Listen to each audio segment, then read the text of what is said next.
യേശു ക്രിസ്തുവിൽ എല്ലാവർക്കും എൻ്റെ സ്നേഹവന്ദനം അറിയിക്കട്ടെ. പ്രിയപ്പെട്ടവരെ, നമ്മൾ ഇതിനു മുമ്പ് ഇവിടെ ചെയ്ത ഒരു വീഡിയോയിൽ നമ്മൾ ഏകദേശം തീരാറായിട്ടില്ല എങ്കിലും ഈയൊരു വീഡിയോയോട് കൂടി ആ ഒരു ടോപ്പിക്ക് തീരുമെന്നാണ് വിചാരിക്കുന്നത്. എന്തായിരുന്നു ടോപ്പിക്ക്? ദൈവത്തിൻ്റെ ഉദ്ദേശം എന്താണ്, അത് ദൈവം നിറവേറ്റുന്നത് എങ്ങനെയാണ്, ഇതായിരുന്നു ടോപ്പിക്ക്. അതിനു മുമ്പ് നമ്മൾ ദൈവം നമുക്ക് ബൈബിളിലൂടെ തരുന്ന സന്ദേശം എന്താണെന്നൊക്കെ നമ്മൾ അറിയും.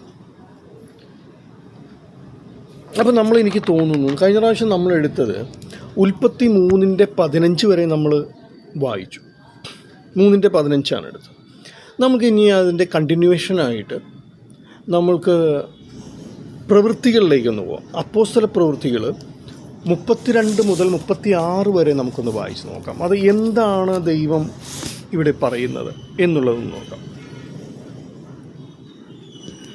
32 ഇങ്ങനെ പറയുന്നു: ഈ യേശുവിനെ ദൈവം ഉയർത്തെഴുന്നേൽപ്പിച്ചു, അതിന് നിങ്ങൾ എല്ലാവരും സാക്ഷികളാകുന്നു. അവൻ ദൈവത്തിൻ്റെ വലതുഭാഗത്ത് ആരോഹണം ചെയ്ത് പരിശുദ്ധാത്മാവ് എന്ന വാഗ്ദത്തം പിതാവിനോട് വാങ്ങി. നിങ്ങൾ ഈ കാണുകയും കേൾക്കുകയും ചെയ്യുന്നത് പകർന്നു തന്നു. ദാവീദ് സ്വർഗാരോഹണം ചെയ്തില്ലല്ലോ, എന്നാൽ അവൻ, ഞാൻ നിന്റെ ശത്രുക്കളെ നിന്റെ പാദപീഠം ആക്കുവോളം നീ എൻ്റെ വലതുഭാഗത്തിരിക്കുക എന്ന് കർത്താവ് എൻ്റെ കർത്താവിനോട് അരുളി ചെയ്തു. ആകയാൽ നിങ്ങൾ ക്രൂശിച്ച ഈ യേശുവിനെ ദൈവം കർത്താവും ക്രിസ്തുവുമാക്കി വെച്ചു എന്ന് ഇസ്രായേൽ ഗൃഹമൊക്കെയും നിശ്ചയമായി അറിഞ്ഞുകൊള്ളട്ടെ.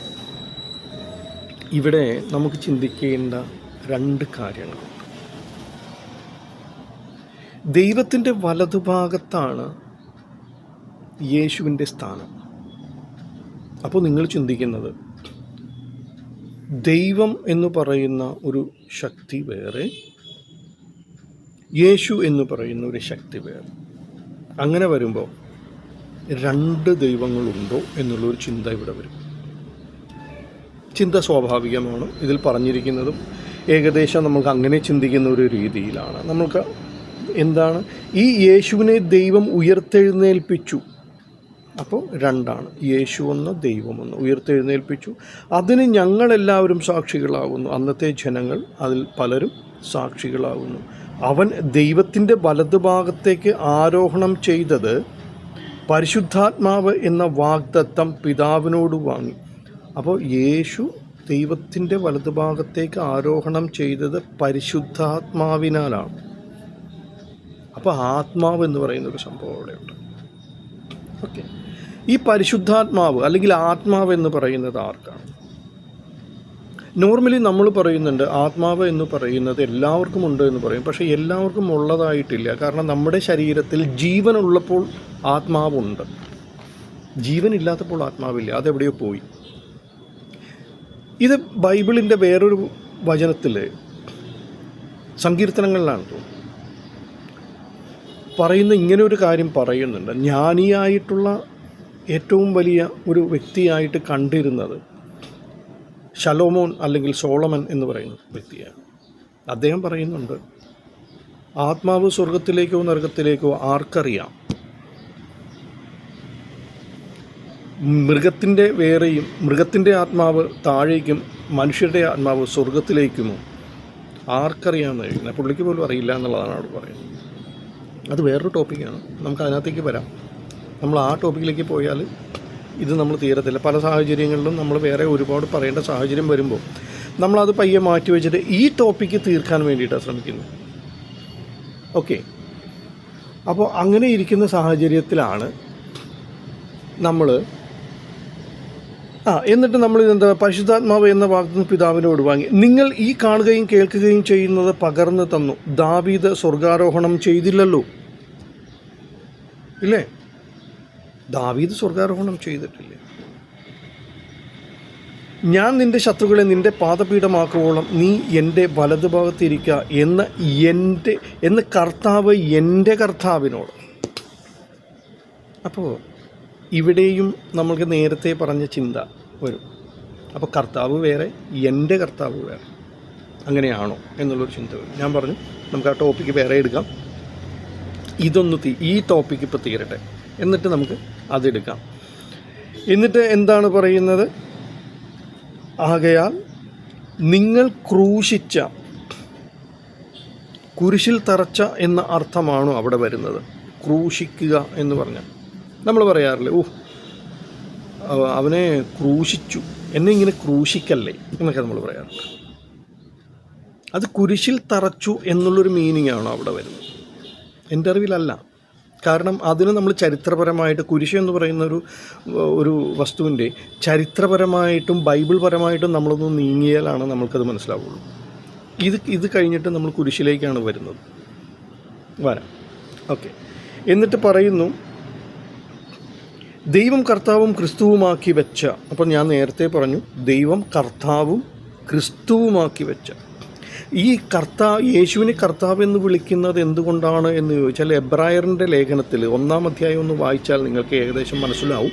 അതേപോലെ തന്നെ സുഭാഷിതങ്ങൾ നമ്മളൊരു 8-ാം അധ്യായം ഒരു 22 മുതൽ 30 വരെ വായിച്ചാൽ നിങ്ങൾക്ക് മനസ്സിലാവും. അത് നിങ്ങൾ വായിക്കാം. കാരണം നമ്മൾ ഇവിടെ ചർച്ച ചെയ്യുന്ന കാര്യങ്ങൾ നിങ്ങളും കൂടിയും ബൈബിൾ എടുത്തൊന്ന് വായിക്കുമ്പോഴാണ് അത് വ്യക്തമാകും. അല്ലാണ്ട് ഞാൻ പറയുന്നത് കേട്ടിട്ട് അങ്ങനെ തന്നെ തൊടാതെ വിഴുങ്ങി അത് വിശ്വസിക്കുക എന്നുള്ളതല്ല നമ്മളുടെ ഈ ഉദ്യമത്തിൻ്റെ അർത്ഥം. മനസ്സിലായില്ല? അപ്പോൾ അത് വേണം. നിങ്ങളും കൂടി അതൊന്ന് ഈ പറഞ്ഞ കാര്യങ്ങളൊന്ന് ഒന്ന് വായിച്ചു കഴിഞ്ഞിട്ട് നിങ്ങളൊന്ന് ചിന്തിക്കുക. അപ്പോൾ ഇവിടെ നമുക്ക് മനസ്സിലാകുന്നത് എന്താ? യേശുവിനെ ഭൂമിയിലേക്ക് അയച്ചു, ദൈവം അയച്ചു. ഉദ്ദേശം എന്താണ്? ദൈവത്തിൻ്റെ ഉദ്ദേശം എന്തായിരുന്നു? ദൈവത്തിൻ്റെ ഉദ്ദേശം, ഭൂമിയിൽ ദൈവം കുറേ വാഗ്ദാനങ്ങൾ കൊടുത്തിട്ടുണ്ടായിരുന്നു. മനുഷ്യരെ ഉത്ഭവിപ്പിക്കുന്ന സമയത്ത് കുറേ വാഗ്ദാനങ്ങൾ കൊടുത്തിട്ടുണ്ടായിരുന്നു. ഈ വാഗ്ദാനം എങ്ങനെയൊക്കെയാണ് നിറവേറ്റുന്നത് എന്നുള്ളതിനെക്കുറിച്ചാണ്. ഞാനിപ്പോൾ 3 പോയിൻ്റ് പറഞ്ഞു. അത് നിങ്ങൾ ചിന്തിക്കണം. നിങ്ങളും അത് റെഫർ ചെയ്യണം ബൈബിളിൽ. ഞാൻ അതിൻ്റെ ആ എബ്രായറിൻ്റെ ലേഖനം ഞാൻ പറഞ്ഞു, അതേപോലെ സുഭാഷിതങ്ങൾ പറഞ്ഞു. നിങ്ങളൊന്ന് റെഫർ ചെയ്തിട്ട് നിങ്ങളൊന്ന് ചിന്തിക്കുക ഏതൊക്കെയാണ് എന്നുള്ളത്. നമുക്ക് ഏതായാലും ഈ ടോപ്പിക്ക് ഒന്ന് കഴിയുന്നതും ഈ ഒരു വീഡിയോയിലൂടെ തന്നെ ഈ ടോപ്പിക്ക് ദൈവത്തിൻ്റെ ഉദ്ദേശം എന്തായിരുന്നു എന്നുള്ളത് നമുക്കൊന്ന് മനസ്സിലാക്കി തീർക്കാം എന്നാണ് ഞാൻ ഉദ്ദേശിക്കുന്നത്. ഇനി ഇത് മുന്നോട്ട് കൊണ്ടുപോകാനായിട്ടില്ല. ഇനി ഒരു 2 വചനം കൂടി എടുത്താൽ മതി. നമുക്ക് കൊറിന്ത്യരിൽ 15-21-22 ഒന്ന് പോവാം. അവിടെ എന്താ പറയുന്നതെന്ന് നോക്കാം. കൊരിന്ത്യരിൽ 15-21-22. മനുഷ്യൻ മൂലം മരണം ഉണ്ടാകയാൽ മരിച്ചവരുടെ പുനരുത്ഥാനവും മനുഷ്യൻ മൂലമുണ്ടായി. ആദാമിൽ എല്ലാവരും മരിക്കുന്നത് പോലെ ക്രിസ്തുവിൽ എല്ലാവരും ജീവിപ്പിക്കപ്പെടും. അപ്പോൾ ഇത് ദൈവം മനുഷ്യനെ സൃഷ്ടിച്ചത് എന്തിനാണ്? മരണമുണ്ടാകണോ? ജനിച്ച് അവൻ മരിക്കാൻ വേണ്ടിയിട്ടാണോ? അല്ല. കാരണം പൂർണ്ണനായിട്ട് ജനിച്ച ആദ്യത്തെ മനുഷ്യൻ എന്ന് പറയുന്നത് ആദമാണ്, അല്ലേ? അതിനു മുമ്പ് ആദം വന്നത് ഒരു പൂർണ്ണനായിട്ടുള്ള മനുഷ്യനായിട്ടാണ്. ദൈവത്തിൻ്റെ ആഗ്രഹപ്രകാരം ആദമിന് മരണമുണ്ടായിരുന്നില്ല. ദൈവം ആദം എന്ന് പാപം ചെയ്തുവോ അവനിലൂടെ പാപവും മരണവും ഭൂമിയിൽ ഇറങ്ങിയത്. ഇതാണ് ദൈവം പറയുന്നത്. മനുഷ്യനായിട്ട് ഭൂമിയിലേക്ക് വന്ന ദൈവമായിട്ടുള്ള വ്യക്തി, ദൈവമായിട്ടുള്ള ശക്തി ഭൂമിയിൽ മനുഷ്യനായിട്ട് വന്നത് യേശുവാണ്. യേശു ഒരു പൂർണ്ണനായിരുന്നു, പരിപൂർണ മനുഷ്യനായിട്ടാണ് ഭൂമിയിലേക്ക് വന്നത്. ഇതേപോലെ തന്നെ ആദവും പരിപൂർണ മനുഷ്യനായിട്ടാണ്. അപ്പോൾ ഈ രണ്ട് പേരിന് 2 വ്യത്യാസങ്ങളാണ്. ഒന്ന് ദൈവവും ഒന്നും മനുഷ്യനുമാണ്.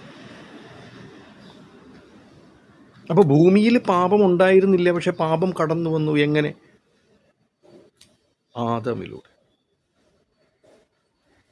ആദമിലൂടെയാണ് മരണമില്ലാത്ത ഈ ലോകത്തിലേക്ക് മരണം കൊണ്ടുവന്നത്. അതാണ് ഇവിടെ പറയുന്നത്.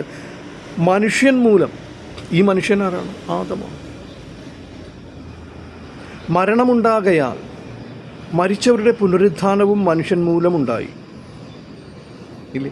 ഒരു മനുഷ്യൻ പാപം ചെയ്തു, ഇനി അവൻ്റെ പുനരുത്ഥാനമുണ്ടാകുന്നത്, അവൻ്റെ മനസ്സിൻ്റെ പുനരുത്ഥാനമുണ്ടാകുന്നത്, അവൻ പുതിയ ജീവനിലേക്ക് ചിന്തിക്കുന്നത്, അവൻ ഈ പാപത്തിൻ്റെ കറകൾ മായ്ച്ചു കളഞ്ഞുകൊണ്ട് അവൻ പുതിയ ജീവിതത്തിലേക്ക്, പുതിയ ജീവനിലേക്ക് ചിന്തിക്കുന്നത്.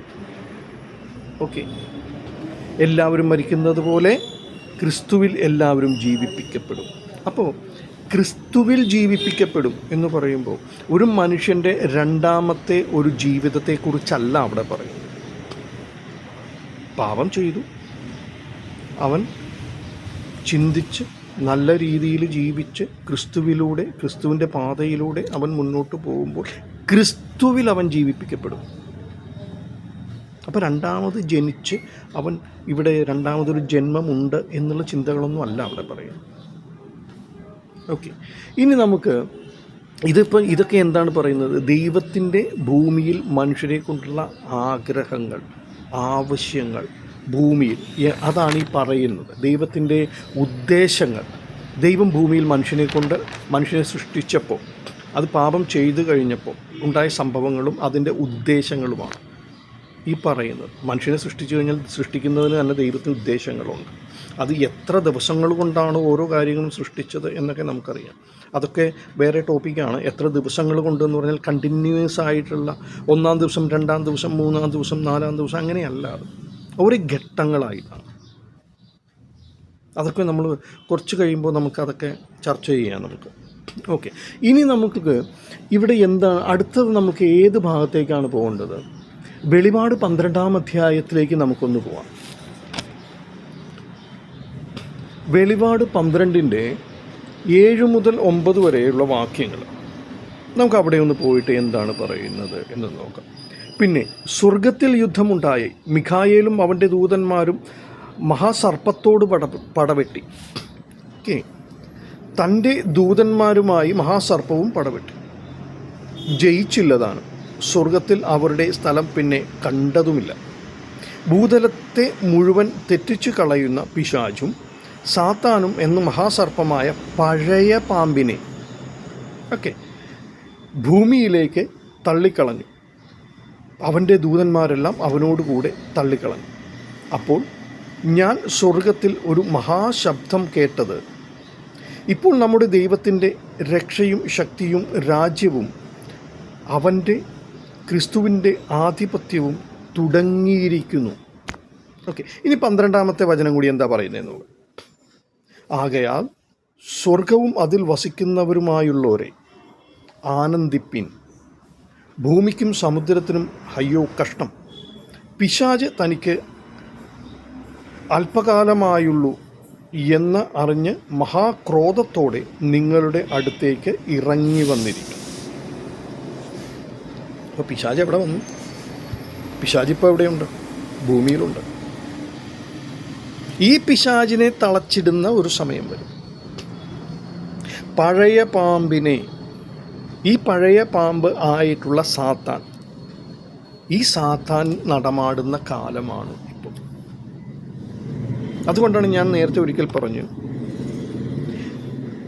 ദൈവം സാത്താനെ ദൈവമെന്ന് വിളിക്കുന്നു. അത് ഏത് അർത്ഥത്തിലാണ് വിളിക്കുന്നത്? നീ ദുഷ്ടതകളുടെ ദൈവമല്ലയോ എന്ന് വിളിക്കുമ്പോൾ ദുഷ്ടത പ്രവർത്തിക്കുന്നവനാണ് സാത്താൻ. ഈ സാത്താൻ ദുഷ്ടന്മാരുടെ ദൈവമാണ്. അപ്പോൾ ഇവിടെ എന്താ പറഞ്ഞിരിക്കുന്നത്? അവനെ ഞാൻ തളച്ചിടും.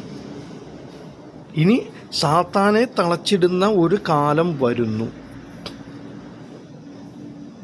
ഭൂമിയിൽ മനുഷ്യർ ദൈവത്തിൻ്റെ പ്രവൃത്തികളിലേക്ക്, ചിന്തകളിലേക്ക്, ധ്യാനങ്ങളിലേക്ക് പോകുന്ന ഒരു കാലം വരുന്നു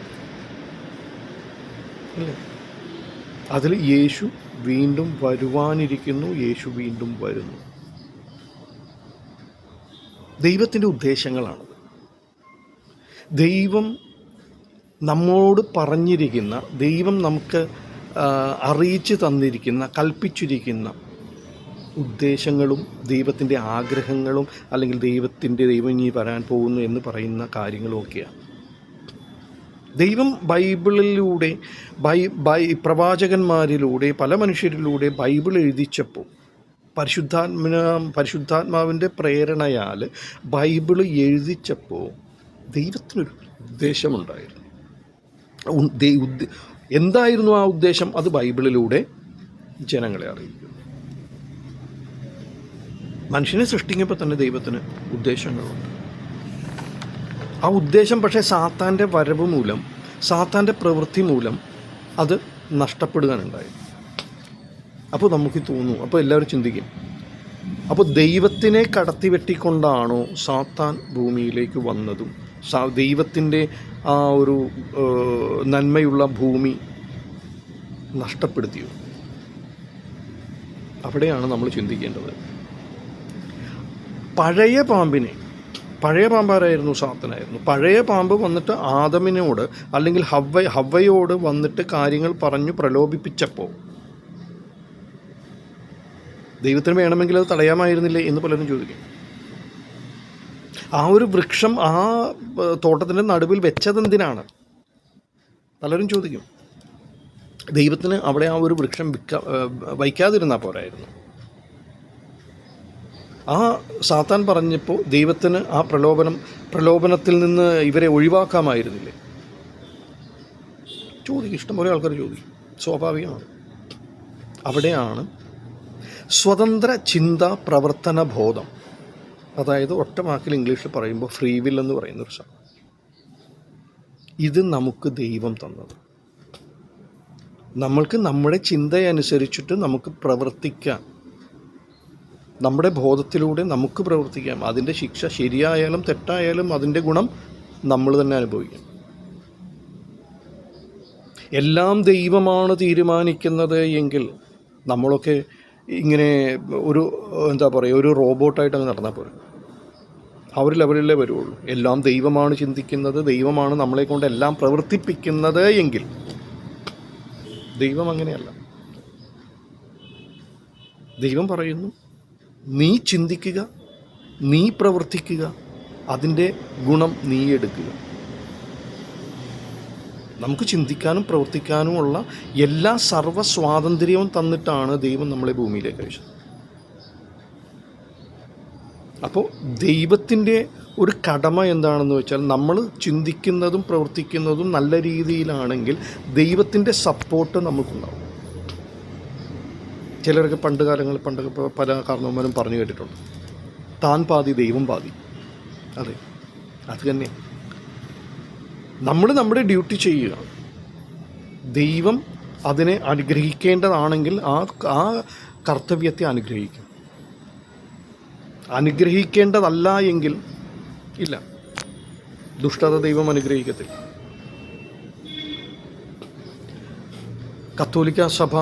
ഞാൻ കത്തോലിക്ക സഭയിലുള്ളതാണ്. കത്തോലിക്ക സഭയിൽ നമ്മളെ ബൈബിൾ കാര്യമായിട്ട് പഠിപ്പിക്കുന്നില്ല. കാരണം അതെന്തോ അവർക്ക് അതിനുള്ള ഒരു അച്ഛന്മാർക്കൊന്നും അതിനുള്ള ഒരു ഇത് കിട്ടുന്നില്ല, സമയം കിട്ടാഞ്ഞിട്ടാണോ എന്തോ അറിയത്തില്ല. പക്ഷെ നമ്മുടെ കയ്യിൽ ബൈബിളുണ്ട്. എല്ലാ വീടുകളിലും ബൈബിളുണ്ട്. ഈവൻ POC ബൈബിൾ ഉണ്ട്. ബൈബിളിലെ ആശയങ്ങൾക്കൊന്നും ഇതുവരെ മാറ്റങ്ങളൊന്നും ഉണ്ടായിട്ടില്ല. ഈ ഒറ്റ ബൈബിൾ തന്നെയാണ് എല്ലായിടത്തും. അതിൻ്റെ ആശയങ്ങളൊക്കെ സെയിം തന്നെയാണ്. അക്ഷരങ്ങളിൽ ചിലപ്പോൾ ട്രാൻസ്ലേഷനുമായി ബന്ധപ്പെട്ടിട്ട് അങ്ങോട്ടും ഇങ്ങോട്ടൊക്കെ മാറ്റങ്ങളുണ്ടാവും. പക്ഷേ അത് മീനിങ് മാറുന്നില്ല. അപ്പോൾ അതുകൊണ്ട് സുഹൃത്തുക്കളെ, നമ്മൾ ദൈവത്തിൻ്റെ ഉദ്ദേശം എന്താണ് എന്ന് നമ്മൾ പറഞ്ഞു. നമ്മളിപ്പോൾ ഈ 3 വീഡിയോ ആയി എന്ന് തോന്നുന്നു. 3 വീഡിയോ വഴി നമ്മൾ കാര്യങ്ങൾ സംസാരിച്ചു. ദൈവം ബൈബിളിലൂടെ നമുക്ക് തരുന്ന സന്ദേശം എന്താണ്, അതിനുശേഷം ദൈവത്തിൻ്റെ ഉദ്ദേശം എന്താണ് എന്നുള്ളതും നമ്മളിവിടെ പഠിച്ചു. ആരിലൂടെയാണ് യേശു വരുന്നത്, യേശുവിനെ ദൈവം ഭൂമിയിലേക്ക് അയക്കുന്നത് ആരിലൂടെയാണ് വരുന്നത്, ഇതെല്ലാം നമ്മൾ പഠിച്ചു. നമ്മൾ ഏകദേശം നമ്മൾ വായിച്ചു. ഇനി ഭാവിയിൽ അതുകൂടി നമുക്ക് പറഞ്ഞ ഈ വീഡിയോ നിർത്താം.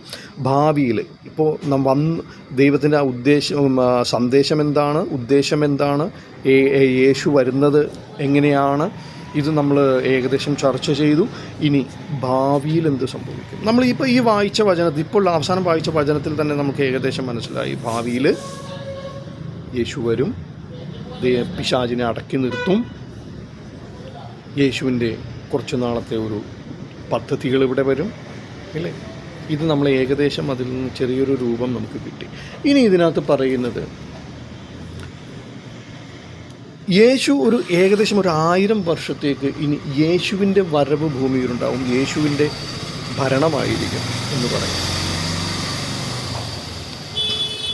ദൈവത്തിനെ സംബന്ധിച്ച്, ദൈവത്തിന് മനുഷ്യരുടെ 1000 വർഷം എന്ന് പറയുന്നത് വളരെ നിസ്സാരമായ കാലഘട്ടമാണ്.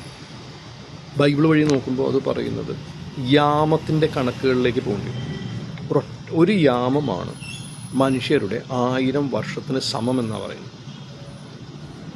അപ്പോൾ ദൈവത്തിനെ സംബന്ധിച്ച് അത് വരുന്നു പോകുന്നു നിസ്സാര സമയമുള്ളൂ. മനുഷ്യരെ സംബന്ധിച്ച് അത് വലിയൊരു കാലയളവാണ്.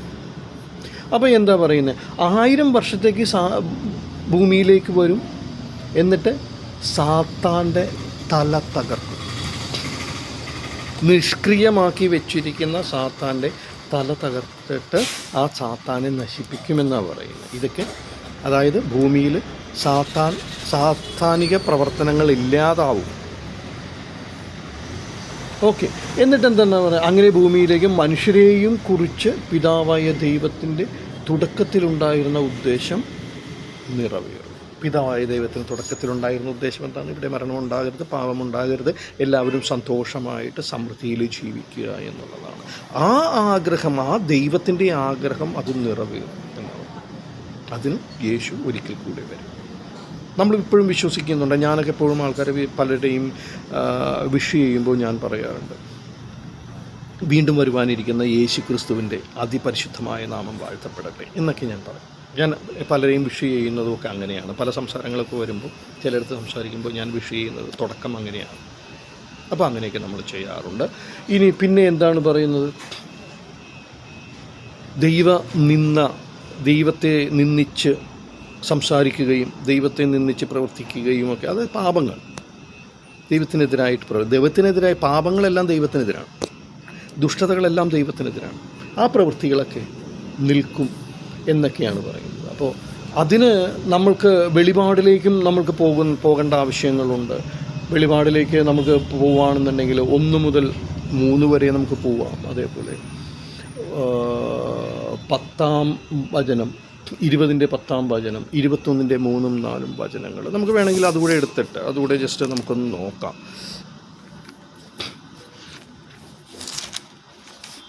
വെളിപാടിൻ്റെ 20-ാമത്തേലെടുത്തു കഴിഞ്ഞാൽ നമുക്ക് ജസ്റ്റ് ഒന്ന് ഓടിച്ചൊന്ന് നോക്കാം. 1 മുതൽ 3 വരെ നമുക്ക് എന്താണ് നോക്കേണ്ടത്? ഇങ്ങനെ പറയാം, അനന്തരം ഒരു ദൂതൻ അഗാധത്തിൻ്റെ താക്കോലും ഒരു വലിയ ചങ്ങലയും കയ്യിൽ പിടിച്ചുകൊണ്ട് സ്വർഗത്തിൽ നിന്ന് ഇറങ്ങുന്നത് ഞാൻ കണ്ടു. അവൻ പിശാചും സാത്താനും എന്നുള്ള പഴയ പാമ്പായ മഹാസർപ്പത്തെ പിടിച്ച് 1000 ആണ്ടേക്ക് ചങ്ങലയിട്ടു. 1000 ആണ്ട് കഴിവോളം ജാതികളെ വഞ്ചിക്കാതിരിപ്പാൻ അവനെ അഗാധത്തിൽ തള്ളിയിട്ട് അടച്ചു പൂട്ടുകയും മീതെ മുദ്രയിടുകയും ചെയ്തു. അതിൻ്റെ ശേഷം അവനെ അല്പകാലത്തേക്ക് അഴിച്ചുവിടേണ്ടതാകുന്നു. അപ്പം ഇതാണ് 1 മുതൽ 3 വരെ പറഞ്ഞിരിക്കുന്നത്. ഇനി 10-ാമത്തെ വചനം എന്താണ് പറയുന്നത് എന്നോ, തീ ഇറങ്ങി അവരെ ദഹിപ്പിച്ചു കളയും. അവരെ വഞ്ചിച്ച പിശാചിനെ മൃഗവും കള്ളപ്രവാചകനും കിടക്കുന്ന ഗന്ധക തീപ്പൊയ്കയിലേക്ക് തള്ളിയിടും. അവർ എന്നേക്കും രാപ്പകൽ ദണ്ഡനം സഹിക്കേണ്ടി വരും.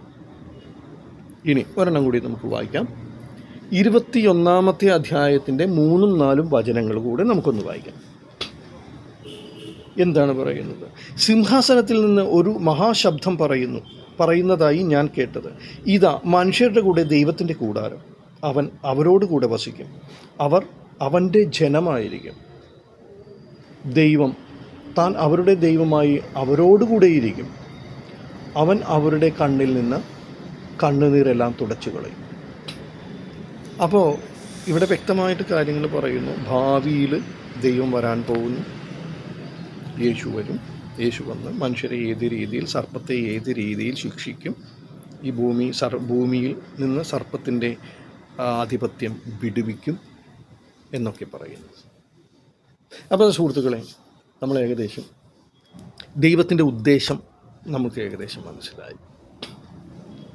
അടുത്ത ഇതിനകത്ത് പല സാഹചര്യങ്ങളിലും കുരിശ് എന്നൊരു വാക്ക് കയറി വന്നതുകൊണ്ട് നമുക്ക് എങ്ങനെയാണ് കുരിശു വന്നത്, യേശു മരിച്ചത് കുരിശിലാണോ, അത് ബൈബിളിലൂടെയും നമുക്ക് ചരിത്രത്തിലൂടെയും നമുക്ക് ഒന്ന് പോവാം. അത് അടുത്ത വീഡിയോയിൽ നമുക്ക് അതിനെക്കുറിച്ച് ചർച്ച ചെയ്യാം. ഏതായാലും ഇപ്പോൾ ഏകദേശം 25 മിനിറ്റോളമായി. ഇത് കേട്ടിരുന്ന എല്ലാവർക്കും നന്ദി പറയുന്നു.